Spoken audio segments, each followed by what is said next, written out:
Tonight on the show, we look back on Innergeekdom week. We talk about the upcoming schedule, and of course, we will dive headfirst into that famous contract between Team Action and Team Top 10.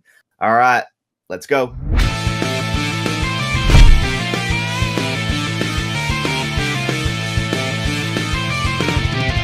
Hey guys, Jacob here. I am back from vacation. Thank you so much, Kristen, for not burning the place down much. It was a little damaged, but it was all good.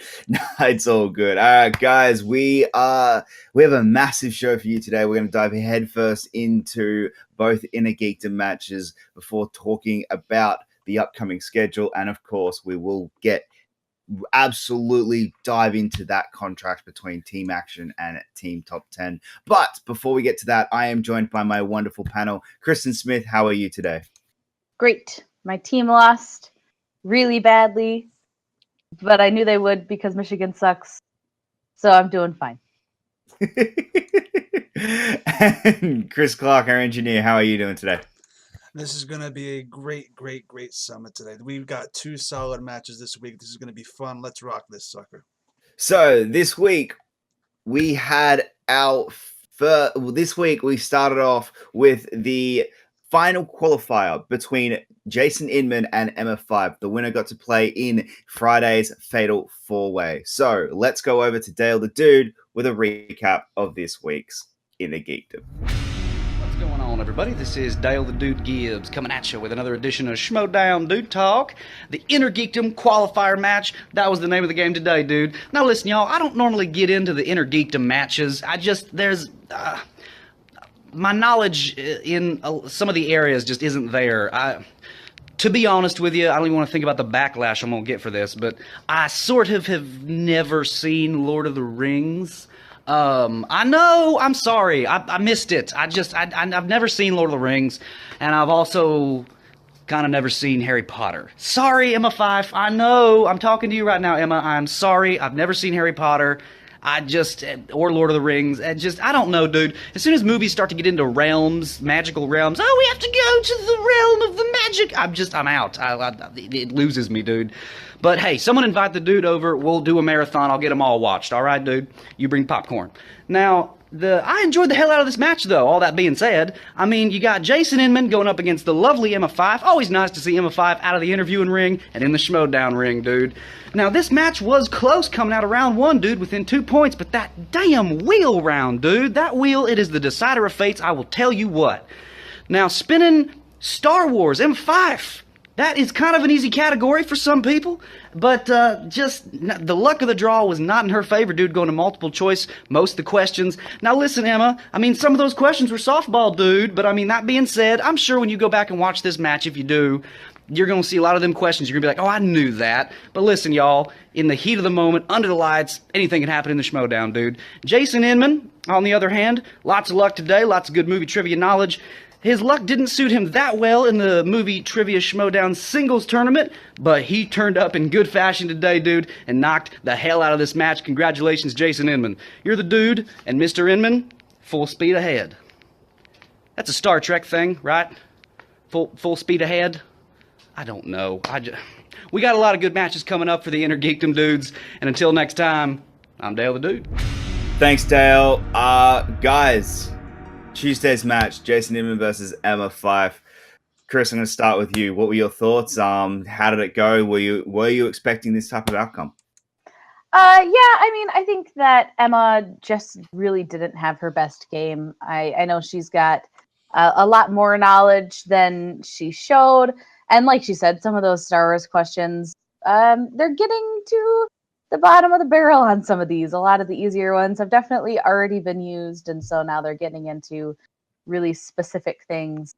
The fact that we have like two very big Star Wars matches coming up as well means that so many of the questions, like the really good questions, are kind of being saved for those. So I think that some of those Star Wars questions were, I mean, I don't know. I thought they were like moderately difficult. And then like Jason just played really well. So there's nothing you can do about it. I do feel bad for Emma because obviously like she was really upset at the end of the match, just because I think she was just frustrated because like Star Wars can be your strength, but when you get into these like little tiny answers, unless you're someone who like lives and breathes the trivia, it's really hard for you to keep up with everything with 8 movies and 9 if you count the animated one. So it is just a lot, and I think she was just so frustrated, and I felt so bad for her because she's such a great person. I mean, fight for life. But I'm happy Jason won. He's also a good guy, and he definitely knows his stuff. And I'm looking forward to seeing. I mean, we'll talk about it. So I'm looking forward to talking about the 4-way. Absolutely, Chris. What were your thoughts on this week's match? This match, it wasn't a barn burner. It wasn't the most, I would say, closest. It was a very one-sided match the entire time, but that does not take away from the fact that Emma did a solid job. Yeah, she's human, though. So we are going to see her again, and who knows, next year we could see Fife like being comeback player of the year next year, and this match is just the start of something. Like she's going to be the queen of next year's Innergeekdom for all we know. But this match was great. Jason just proves once again that he is we underestimated him like way back. Even I thought that maybe he wasn't the best player with his team track record. That's all obsolete now, and when we get to the 4-way, things got rocking, and they got rocking hard, and Jason is a force to be reckoned with. He absolutely is. Yeah, I thought Jason played absolutely sensational in this game. He never looked like missing. He was having the game of his life. At least we thought it was, and then yesterday happened, but we will get into that. Absolutely. They were playing sensational games. Round 1, Jason really performed. But unfortunate for Emma, it was really unfortunate. She just got unlucky, I guess. And Emma has proven in the past she knows her stuff. She would have been in the Fatal 4-way had she just taken that extra half a second with Harry Potter in her 5-way. She probably would have taken Koi's spot, and it's unfortunate, but it is what it is. It was a great match. It was very entertaining. But let's move on to the big one this week, the absolute the one that we are now moving on to, the road for spectacular. We are 100% definitely on that road now. We have Jason Inman, Rachel Cushing, Koi Jandrew, and Jay Washington in a Innergeekdom Fatal 4-way. The winner goes on to play Hector Navarro at Spectacular. The winner was Jason Inman, performing in, I think, the best match he has ever played in any Schmoedown, period. I have never seen him play that good. He was fantastic, absolutely sensational. Kristen, what were your thoughts? Yeah, this was just really fun to watch because everyone was very good. I mean, Koi maybe didn't play the best ever. I'm sure he's really upset about missing so many of those Marvel questions, given that he does Marvel news as a job. But he's still just a decent human being, man. He is so positive. Even after he lost, he was so positive. And he expressed that he wanted to do more Innergeekdom matches, and I'm all in for that because like we need more just like sunshine people, rays of joy in the competition. We have so many like people who are like smack talking and all this stuff, and he had a little bit of that with like the pudding entrance, but like he's just so nice. Let's get some more nice people in the Schmoedown. It makes my life easier to root for people. And then Jay Washington, I thought, was just fantastic. I mean, he knew some things and he knew them so quickly. I never would have gotten some of these. I mean, maybe with multiple choice, and he was just right out the bat, like on it. And some of them were in categories that I wouldn't consider his strengths. Like he had some Lord of the Rings ones that I just didn't think he would get.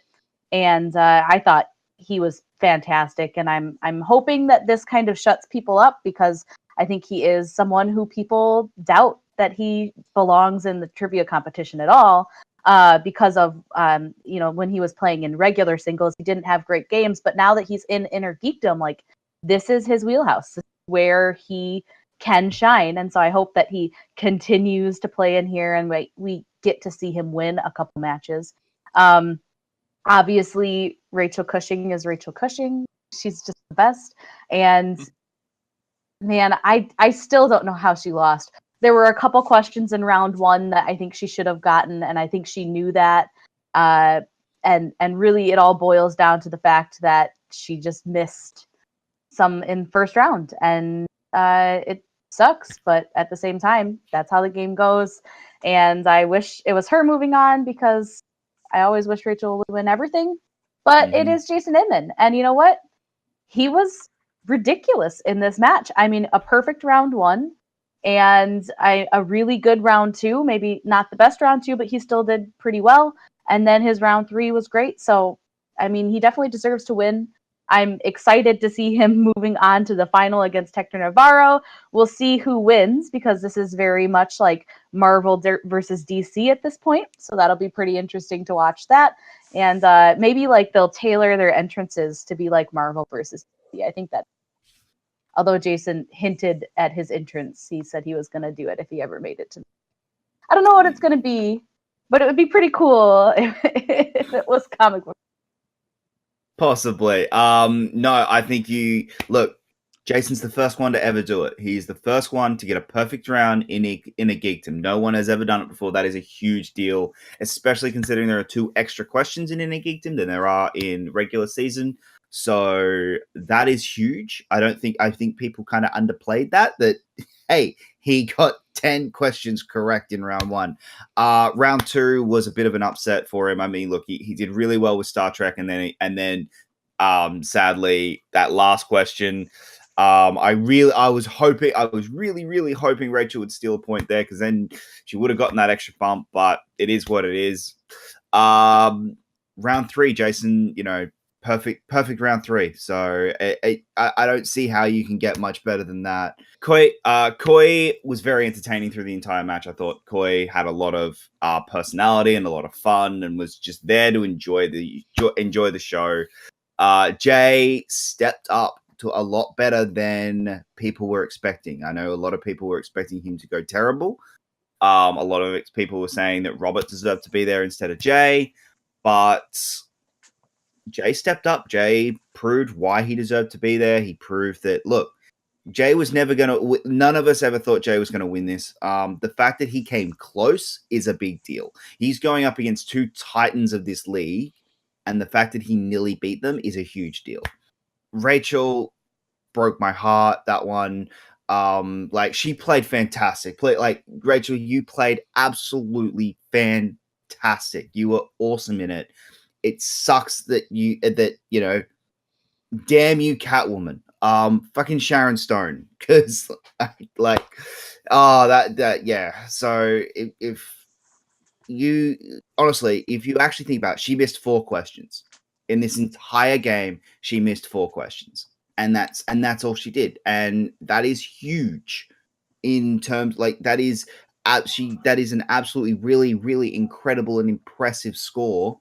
To get to missing 4 questions in this game is that's all you missed. That's awesome. So, Chris, what were your thoughts? Well, to be honest, the 5-way was intense as all hell. I would say that Jay Washington I was rooting for because he beat Robert. I knew he was a force to be reckoned with, and he was. He got a lot of questions right, as Kristen said. That even he was right off the bat with his Lord of the Rings questions, like nothing. So he exceeded expectations. Rachel met her expectations and exceeded them. She was fantastic. Jason Inman from the last match. We didn't think that he could get better, and he did. And yeah, had he gotten he got the perfect round. Had he gotten the bonus point, that would have been huge. I think that would be 11 points in round 1. That would be a record, and that's not to be underestimated. And yeah, I didn't even know there was a perfect round in round 1 for Innergeekdom, but yes, there is, and that was mind blowing. And Koi kind of dropped the ball a little bit, so to speak, but he still is a great competitor, and he has room to improve, and he could be like Emma, and maybe he's some sort of comeback player of the year in the future. We never know. Had he won this, and had he gotten through to had he won this and become champion of Innergeekdom, Koi, along with Sam Levine and JTE, would have been contenders for comeback player of the year. So this could have been a game changer, bar none. And yeah, this match was fantastic. Rachel, had she not gotten the Catwoman question, yeah, she probably would have won. And Jason Inman they both had like 80-something% correct, according to Frank. So this was the best fatal 4-way we've ever gotten, 5-way. I still prefer the first one from Spectacular, but this is a close second. It's one I'll be going to again and again. I do also want to mention, just before we move on, that again, what do we think of this format of the Fatal Four, of the knockout? Essentially, that it is just a extended version of the Schmoedown and is not a knockout each round. I much prefer this version just because you actually the best player actually wins. It's not who is the best player of that particular round. Chris, what are your thoughts? Honestly, I would say that this is better because with the elimination stuff, had this rule been implemented from the start, we might not have gotten Robert as a champion because of the points difference between him and Hector, which would have sucked. But it would have given him a better leeway to climb back up, and he doesn't look like such a loser that he is. That's regrettable. I hate that because he immediately lost his belt. That sucks. But the other thing is, had this been implemented in the past, we would have Emma. We would have probably had Emma in this fight and Kalinowski. It is what it is. The elimination stuff was really tense. Like, it really caught you off guard. But this is more entertaining because you, A, get a longer match, and B, the people you are rooting for don't immediately go, and then you're just stuck with unpredictable. I prefer this. It's just it's longer and it's fairer. I feel like whoever wins needs to be the one that's better at the game, not necessarily the one who gets eliminated last. Does that make sense? It makes absolute sense, and that's exactly where I'm coming from. Kristen, are we crazy, or do you agree with us?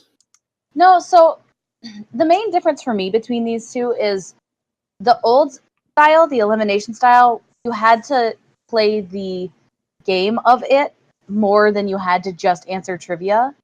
Like, you could be perfect for the entire thing, and then in the third round be less than stellar and then get eliminated even though you first two rounds. So you had to play the long game. And so being middle of the pack was sometimes more important than leading points the whole time, as opposed to the way they're doing it now, which is legitimate, just your trivia and you will win. And so it just is a different environment. And I think the elimination style was cool because we did get some people who, like, they shouldn't have won if you go by points, but they ended up being the winners of those matches based on just the way that they played the game. And, in this case, it's more straightforward. And so I think what they were trying to do with the elimination style was do something different and set Innergeekdom apart so that it wasn't just more of the same.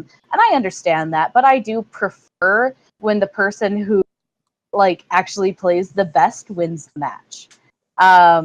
So for me, I prefer the way they're doing it now with just the more standard traditional 3 rounds for everyone plays. It gives people more of a chance to catch up and figure out if there are people who are behind, if they can actually come out with the victory. It's happened before, so I like it.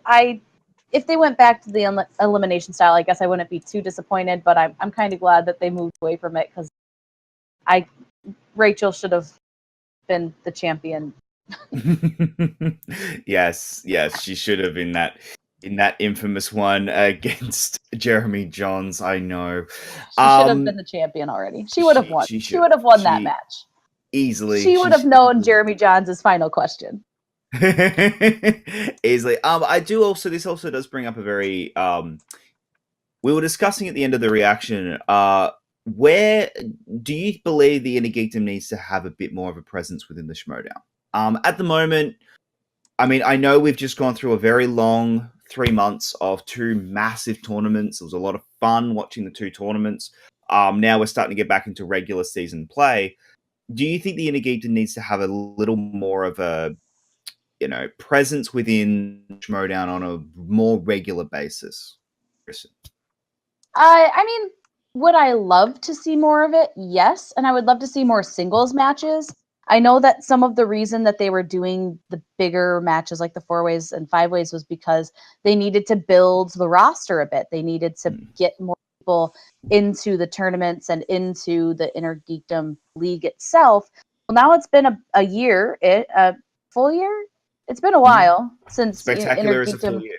Yeah, so it's been a year since we've started this, and I feel like it would be a good progression to start doing, even if it's just like once a month, an Innergeekdom match, a normal one with 1 or 2 people, and then like at the end of the quarter or something, you pull the winners of those and then do a 4-way, and like you can work this so that it makes sense, so that there's more momentum moving into these, because I think there's just not enough matches for us to care about some of these competitors who only play in Innergeekdom. Like Koi only plays in Innergeekdom. At this point, I'm pretty sure Jay only plays in Innergeekdom. I could be wrong. There could be surprises or something down the road, but I'm pretty sure that Jay's main focus at this point is Innergeekdom. And there's other competitors who prefer that. It's just what they're better at. And so I would prefer if we got more matches. But I also understand that the roster still is a little shallow, and not everyone will succeed at Innergeekdom. So if they need to have more time to build and get some more depth to these matches, then it is what it is. But I want more. Yeah, Chris, what were your thoughts? Well, more Innergeekdom would be great. I just feel like maybe it's just the questions. It might be literally they don't want to run out of too many questions, because yeah, Innergeekdom is fantastic, but it also is very, very condensed. Like it only has it's only certain series, certain types of movies, and that kind of limits you. And you want to keep it for as long as you can if they want this to last years and years and years. So I can see why it's not as frequent as maybe it should be, because Movie Trivia Schmoedown is a bit more broad with what they can ask, and then Skaliski can go through that kind of torture on that regular basis more than he can go through this kind of torture. So I understand why they don't do it as much as they do. It would be nice to see it on a more regular basis, and I think they're starting to build up to it. Was this the first Innergeekdom match in like 2 months? Well, since we've had the tournament, so we Yeah. have, because we've had like kind of the regular season has been very much on pause while we had the 2 tournaments. Yeah.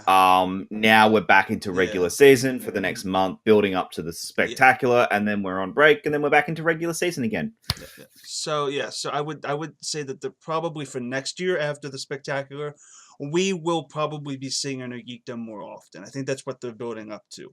I don't know how, I don't know why, I don't know when, but right now for me it's fine. I love Innergeekdom as much as the next person.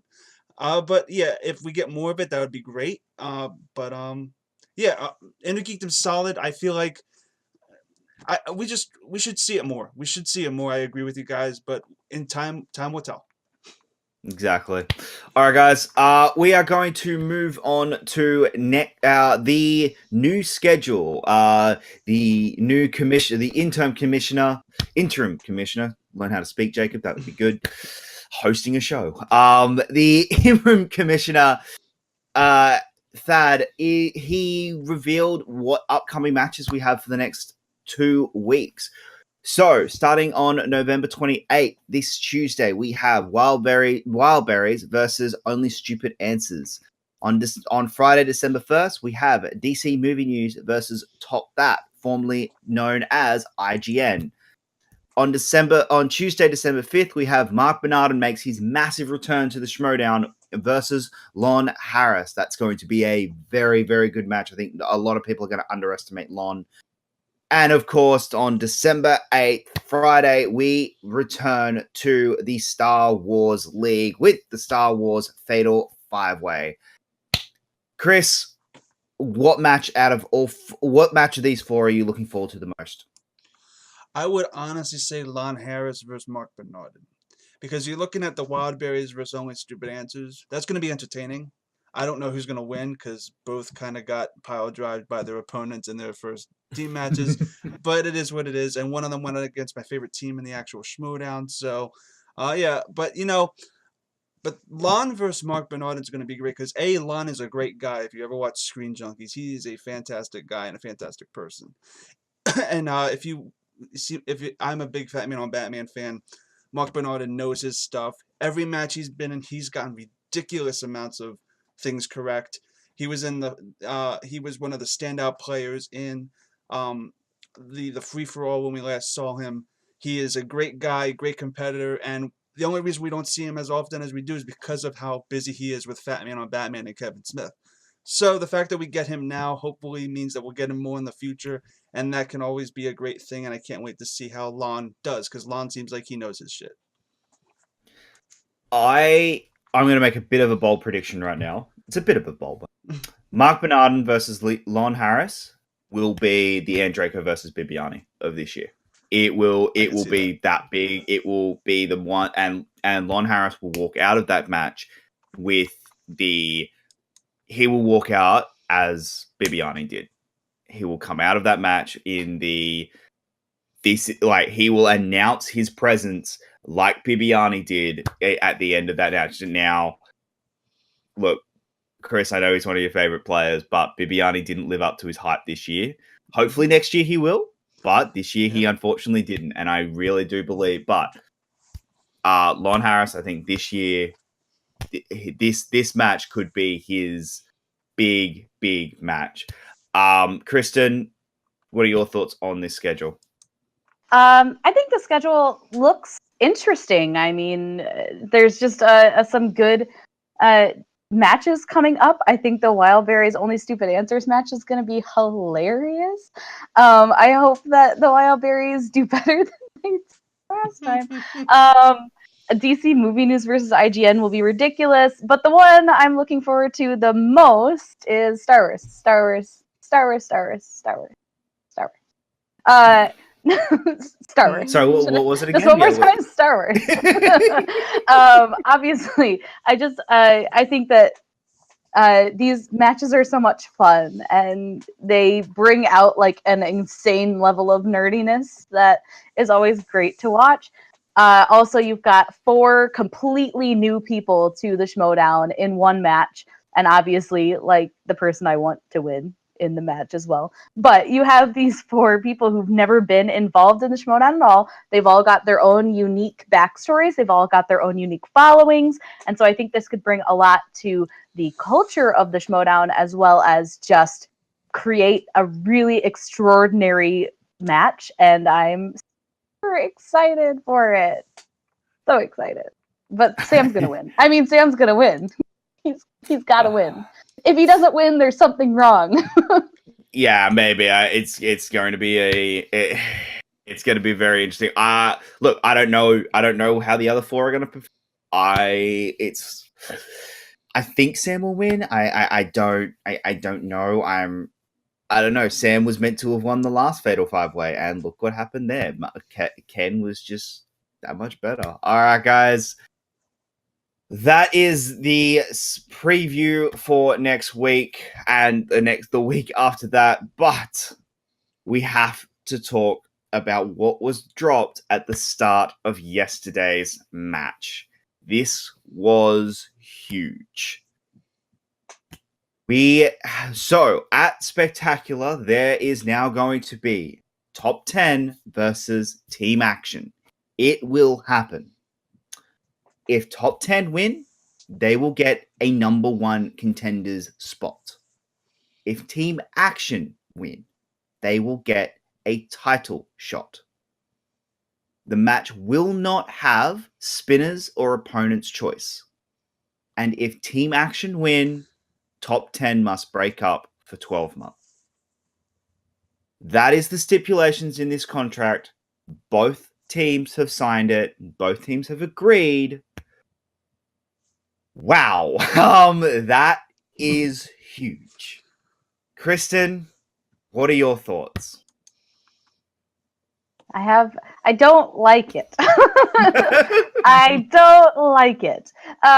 No, so obviously, like, if top 10 wins, this puts them in a really good position to like make another run to the belt, obviously, because they'll be number one contenders. So they just have to play a match and then can play the Patriots again. Is that how that's going to work? I don't know. Things I'm more focusing on this 1 year suspension business that I don't like. Can we go with my idea where Roka just doesn't get to wear his hat? I think that's a fair trade-off. Like, I mean, you can even make it in singles too. Like, Roka just is not allowed to wear his hat in the Schmoedown anymore. Like, it would make my life easier getting screenshots and thumbnails for top 10 graphics. Anyway, I'm selfish. No, I'm really upset about this 1 year suspension. I am super nervous. Like, please don't lose. Don't lose. Oh, Kristen starts to sound a bit nervous. Chris, what were your thoughts on this contract? Well, this is the most lopsided contract since like ever. Like, wow. Like, top 10 doesn't. I mean, Team Action loses like nothing. Top 10 loses everything. So this is interesting. It's funny. It's probably it's hilarious, and it fits the entire kind of Schmoedown kind of offness. It's great. This this is gonna be that's gonna be a very stressful match on all cylinders, and I can't imagine a Team Schmoedown league for a year without top 10, just because of how good they've been and how noteworthy they've been. But if they lose, and they have to bite the bullet. They're making bets. I know how that feels. So, yeah. So may whoever wins win, and whoever lose. I don't know if I'm ready to say who I'm rooting for yet with that one, because that one is a pretty serious match and could cause a lot of domino effects for the season. What is it? Season 5 next year? Season 4 next year? It will cause a lot of domino effect. 5, yeah. It'll cause a domino effect for season 5, and hopefully the match lives up to this hype, because it sounds like it's going to be a mofo. Yeah, well, look, it's kind of sad now to think that Team Action versus Top 10 could be the last time that we see John Roca in the Schmoedown for a very long time, especially consider if he gets it right. It could be if he loses. He said that he is taking a break at the end of his, or he didn't say break, but he did say that he was taking some time to reflect after his loss to Sam Levine. This is a very interesting contract. Now, look, obviously, Team Top 10, I consider didn't deserve this shot. I don't think they did. I think Rotten Tomato, Murdoch are nowhere to be seen in any of these conversations. Like, Murdoch should be somewhere in these conversations. Like, they were number one contenders. They took Patriots to the limit. And then they're not considered in any of these discussions about a title match or a number one contender shot or it might just be availability with Atchity or something. It could be that. True. Yeah. True, but we're also still just talking from the, just from the scheduling and the storyline perspective. Murdoch hasn't even been mentioned in any. So I personally don't think Top 10 deserved the shot, especially considering they didn't make it to the finals. If they made it to the finals, that's a different question. But semi-final knockout, I know Wolves of Steel are no longer a team, so they were the other semi-finals. I get it, but at the same time, this contract makes sense because it is the only way to justify, all right, Team Top 10, you want this match that badly? Are you willing to put everything on the line? And clearly, they are willing to put everything on the line. So take the match. That's great. Team Action don't lose anything, really. I mean, if they lose their pride, which, yay. It's great to see Team Action lose some of their pride. And it's one of those things where we will start to really see where the Schmoedown goes next year. This match is going to be a big thing for the Team Schmoedown, and where do people go from here in Team Schmoedown? Anyone else have anything else to add? Well, if you think about like for the 4-way, they had Roka announcing the match. So if the tables turn to where they actually do lose the match, we're gonna get a year of Roka as probably the most recurring commentator in each match. So we won't see the end of Roka in actual matches, but we haven't seen the last of him for a long time ever. So there is an upside if he loses. Oh, I know. It's just we won't see the outlaw playing. We won't see the outlaw actually being a competitor, and that's tough. All right, guys. Well, let's just quickly move on to who you got. So on Tuesday we have Wildberries versus Only Answers. Kristen, who do you got? Honestly, I just want the Wildberries to win because I think it would be hilarious. It would be really funny. So that's my pick. Chris? I'm gonna go with Only Stupid Answers because they lost. They lost to Critically Acclaimed, but they were worthy enough to go up against Bibbs and Whitney, so they should be worthy enough to beat Makuga and Dewberry, who lost to Bibbs. So we have four people out of the 5 people in this team match were beaten by Bibiani. This is going to be amazing. And the other team got beaten by Bibiani worse than Makuga's team did by half. So I'm gonna go with Only Stupid Answers because they can come back from that. That's logic. That's my logic and my logic only. Trying to do your math on that one, I can't quite work it out. But all right, I'm going with Wildberries. I really want Wildberries to win. I think it'll be a lot more entertaining. But look, Only Stupid Answers and Wildberries, they're two of the most. They're not the best at trivia, but they're two of the most entertaining teams in this league. And I think this is just going to be one of those. It's not a great match in terms of points scored, but it's going to be a very, very entertaining match. And that's all I want from the Schmoedown with these type of teams. I just want to be entertained. If you can't deliver, and I don't think neither of them are good enough to deliver the, hardcore points and really strong, tight, close matches that are just trivia showcases. So, and to make it entertaining. And I think these two teams very much will. Next Friday, we have a huge team match. DC Movie News versus Top That, formerly known as IGN. This is massive. Chris Clark, who do you got? Without hesitation, Jim Vavida, that team is going to annihilate DC Movie News. I love DC Movie News. They're a great team, but IGN is a force to be reckoned with. It's a hurricane, and you can't stop a hurricane unless you're God or Jesus. So the hurricane is going to demolish DC Movie News, and it is going to be a bloodbath. I do not actually see this match being anywhere near close. I could be proven wrong, but this could be an upset like 98% of the matches like in the past 6 months. But I do not see that right now. This is going to be a bloodbath. This is well, people do call Mike Kalinowski Jesus sometimes. Kristen, who you got? All right. Well, because I guess I always go against what Chris says, then I guess I have DC Movie News. No, I do have DC Movie News winning this. I've rooted against Mike pretty much every match he's ever played, and it's starting to make me feel bad. So please win, Mike. Pity. Look, I've got to Top That, formerly IGN.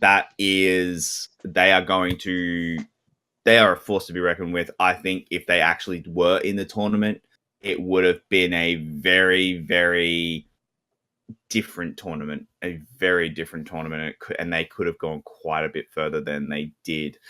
But then, some team, I don't think they would have been. I think it could have ended up very differently, and I don't think Above the Line would have had such the easy route. Yeah. But, guys, that is it for this week on the summit. Thank you so much for joining us. Kristen, where can the good people find you online? You can find me Smith_K10, the number, not the word, on Twitter, Instagram, and Stardust. You can find my personal stuff, reviews. I don't know. You can find it on YouTube at The Film Smith. Chris Clark, where can the good people find you online? You can find me on Twitter and Instagram at ChrisCluck8788. Those numbers mean nothing. You can find me every other Wednesday doing and hosting Take 3's Suddenly Soundtracks, where we analyze a movie musical and dissect each song and rate each song, rank each song, and make sure that it is a rockin' piece of crap. Or you can find me every weekend doing and hosting Family Game Night, which is always off the walls and a complete disaster, and it's great. Or you can find me on YouTube at No Man's Land Entertainment. Bada bing, bada boom. And you guys can find me at Jacob Blunden on Facebook, Twitter, everywhere on the internet. You can also find me on Letterboxd, where I do my movie reviews. And you can find me hosting the reactions and, of course, this very show, The Summit. We have an awesome week coming up. Remember, the live show returns this Friday. Make sure you check it out. We have some huge announcements coming up for it. It's going to be a lot of fun this Friday at 8 p.m. I should really know what time. 8:30 p.m. Eastern Standard Time. Professionalism, Jacob. Shame Professionalism. All right, guys. Well, for everyone here at Take 3 Productions, I'm Jacob Blunden. And until next time, take care.